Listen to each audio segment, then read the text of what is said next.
Assalamu alaikum wa rahmatullah. Dans cette vidéo, on va continuer dans le cours des lois statistiques et avec la partie concernant les gènes liés au sexe. Alors, dans cette vidéo, on va voir quels sont les différents indices qu'on peut trouver au niveau d'un exercice pour déduire est-ce que les gènes étudiés, est-ce qu'ils sont portés par un chromosome sexué ou bien un chromosome asexué. Donc, on commence par le premier exemple. Alors, ici, on a une partie d'un exercice d'un examen national. Alors, on effectue un croisement entre poule et coq de lignée pure. Alors, on va souligner les termes qui sont intéressants, qui diffèrent par leur plumage. Le document suivant donne les résultats de ce croisement. Alors, le croisement, c'est le suivant. On va croiser des parents, une femelle avec un mâle. Les femelles, ils ont un plumage barré et les mâles, elles ont un plumage uni. Et on va obtenir une génération F1 constituée de 50% des femelles avec un plumage uni et 50% des mâles avec de plumage barré. Alors, on va faire notre observation. Qu'est-ce qu'on a? Alors, on observe que la génération F1, elle est composée de deux phénotypes qui sont différents. Qu'est-ce que ça veut dire deux phénotypes différents? Ça veut dire qu'on a un plumage uni et un plumage barré. Et puisqu'on a deux phénotypes différents, on peut dire que la génération F1, elle n'est pas homogène. Alors, pour faire la différence, on dit qu'une génération est homogène lorsqu'on obtient le même phénotype. Par exemple, si on obtient 100% de plumage uni ou bien 100% de plumage barré. Alors ici, on a deux phénotypes qui sont différents. Donc, on dit que la génération F1, elle n'est pas homogène. Alors, la partie intéressante, c'est que ils ont mentionné au niveau des données que les parents, elles sont de lignée pure. Ils sont de race pure. Et si vous vous rappelez, selon la première loi de Mendel, on sait que lorsqu'on fait un croisement de deux lignées pures, on va obtenir une génération F1 qui est homogène. Alors ici, même si les parents ils sont de lignée pure, on a obtenu une génération F1 qui n'est pas homogène. Alors dans ce cas, on dit quoi? On dit qu'on a une exception de la première loi de Mendel. On déduit que le gène responsable du plumage est lié au sexe. Alors, notre premier indice, c'est le suivant. C'est lorsque les parents sont de race pure et la génération F1 n'est pas homogène, donc le gène étudié est un gène porté par un chromosome sexué et on parle dans ce cas d'une exception de la première loi de Mendel. Passons maintenant à un autre exemple pour extraire le deuxième indice.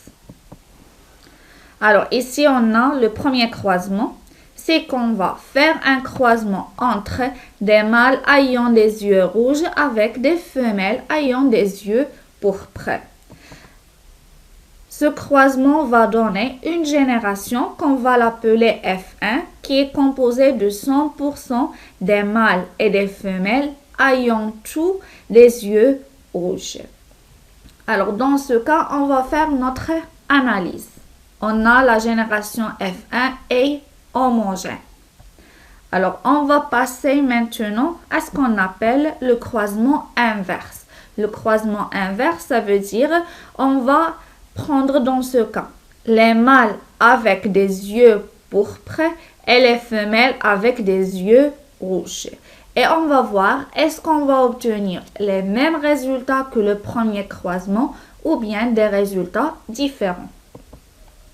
Alors, comme vous voyez ici, on a les mâles avec des yeux pourpres, c'est l'inverse de ce croisement, Et également, les femelles, ils ont des yeux rouges. Alors, ce croisement, il va donner une génération qu'on va appeler également F1. Mais dans ce cas, on a quoi? On a 50% des mâles avec des yeux rouges et 50% des femelles avec des yeux violets. Alors, dans ce cas, qu'est-ce qu'on observe? On observe qu'on a deux phénotypes qui sont différents et on va dire quoi? On va dire que la génération F1, elle n'est pas homogène. Alors, lorsqu'on compare les résultats de ce croisement avec les résultats du premier croisement, on observe qu'ils sont différents. Dans ce cas, on va déduire quoi? Lorsqu'on a un croisement avec son croisement inverse et on obtient deux résultats qui sont différents, dans ce cas, on va déduire que le gène étudié est lié au sexe ou bien est porté par un chromosome sexué. Et dans ce cas, le gène étudié, c'est la couleur des yeux. Donc, notre deuxième indice, c'est le suivant. Le croisement inverse donne des résultats différents du premier croisement. Ça veut dire, on a vu que lorsque le croisement inverse donne des résultats différents du premier croisement, on déduit que le gène étudié est porté par un chromosome sexué. Maintenant, on va passer à un autre exemple pour mieux comprendre ce deuxième indice. Alors, à ce niveau également, on a le premier croisement.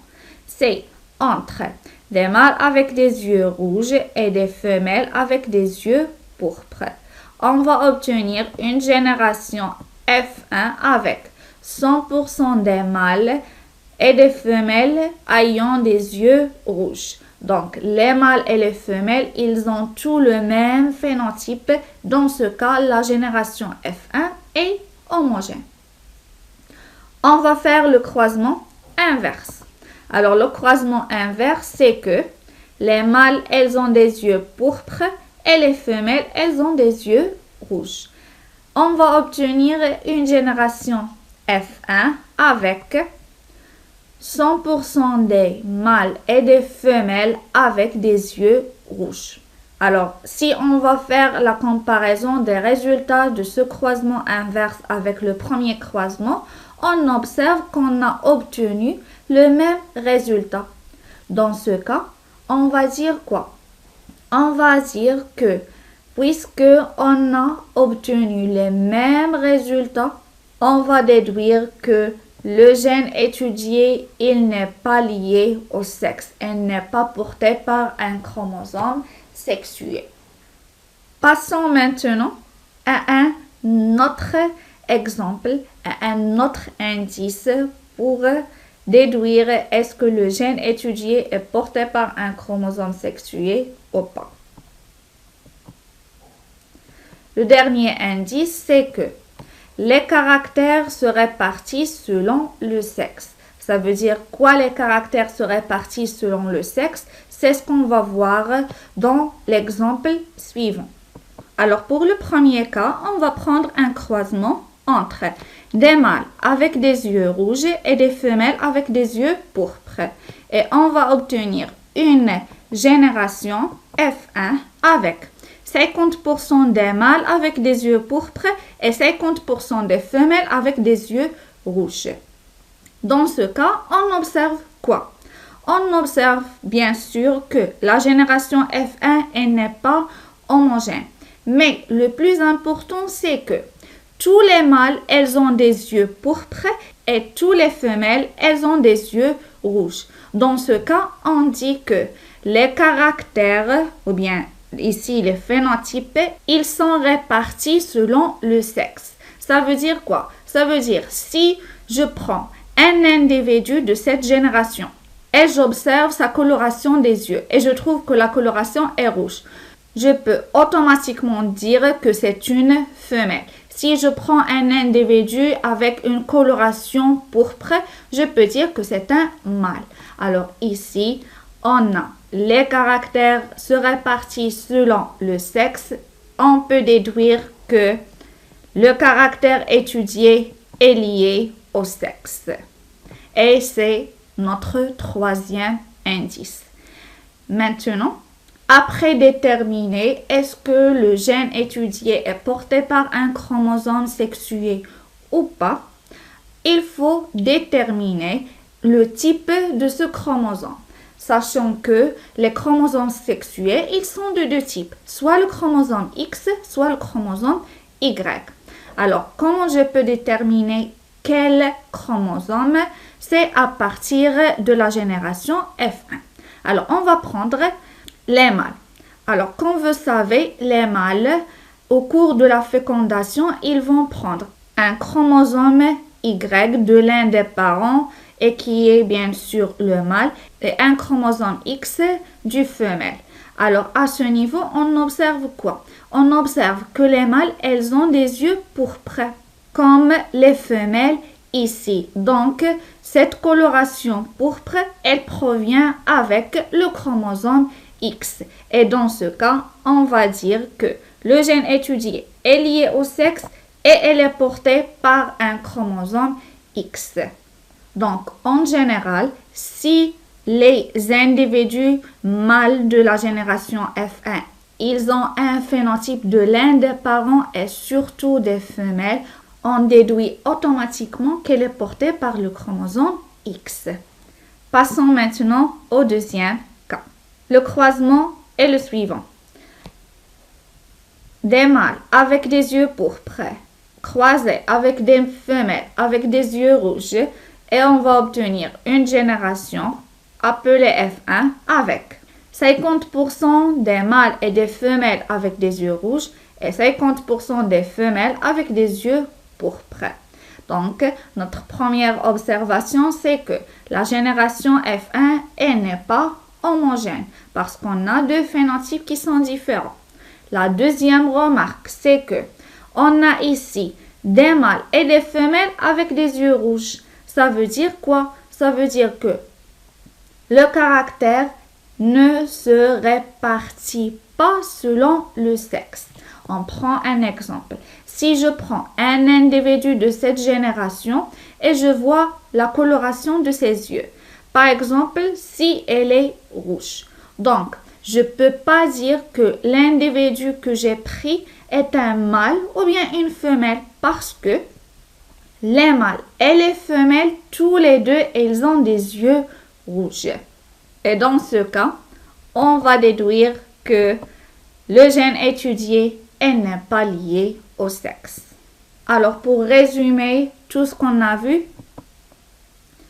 les différents indices qui vont déterminer est-ce que les gènes liés au sexe ou pas, ils sont trois. Le premier, c'est si les parents ils sont de race pure et la génération F1 n'est pas homogène, donc les gènes ou bien le gène est lié au sexe. Le deuxième critère, c'est si le croisement inverse donne des résultats différents du premier croisement, on va dire que le gène étudié est porté par un chromosome sexué. Le dernier indice, c'est que si les caractères se répartissent selon le sexe, donc le gène étudié est lié au sexe. Alors, à ce point, j'espère que vous avez bien compris la partie concernant les gènes liés au sexe et à la prochaine vidéo, Inch'Allah.